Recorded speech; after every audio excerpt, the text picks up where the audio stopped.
আরেকটা চমক, হয়তো আপনাদের দৃষ্টিতে চমক, বাট আমি অ্যাজ এ হেড কোচ যেভাবে চিন্তা করি, আমার team management, team operations head Mahadi রয়েছে, আমাদের টিম ডিরেক্টর বাবুভাই, অমলান আছে, সঙ্গে আমাদের ম্যানেজার ঝরুভাই, আমরা সবাই মিলে যখন আলোচনা করি, প্লেয়ার শান্ত রয়েছে, মুশফিকও রয়েছে, সো আসলে সবাই মিলেই আমরা প্ল্যানটা করি এবং এই প্ল্যানটা যখন করা শুরু করি তখন টিমের কোন জায়গাটায় আমাদের জায়গা রয়েছে বা গ্যাপ রয়েছে। আমরা জানি যে এবার কিন্তু প্রথম যে 10টা ম্যাচ আমরা খেলবো, সেই 10টা ম্যাচের মধ্যে কিন্তু 5টা ম্যাচ ডে এবং 5টা নাইট ম্যাচ রয়েছে। সো সেখানে এক্সপিরিয়েন্স প্লেয়ারের গুরুত্ব স্বাভাবিকভাবেই রয়েছে। বোলিং কালেকশনের ক্ষেত্রে সেটার গুরুত্ব একটু আলাদা থাকে।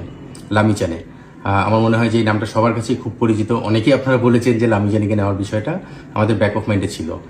স্বাভাবিকভাবে আমাদের হেমন্ত একজন প্লেয়ার রয়েছে, লেগ স্পিনার শ্রীলঙ্কার, তার ব্যাপারে একটু ডাউট রয়েছে, এনওসি হয়তো পাওয়া নিয়ে একটা ডাউট তৈরি হয়েছে শ্রীলঙ্কা টিমের প্লেয়ারদের ক্ষেত্রে।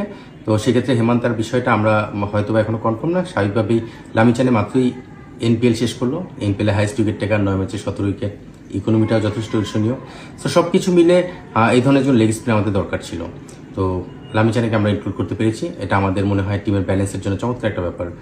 আপনারা আসলে বলছিলেন যে নওয়াজ একজন বিদেশি স্পিনার রয়েছে, সঙ্গে যদি আরেকজন স্পিনার যোগ হয়, সেই জায়গা থেকে লামিচানের ইনক্লুশনটা নিশ্চিতভাবে আমাদের স্পিন ডিপার্টমেন্টটাকে আরও হেলদি করবে।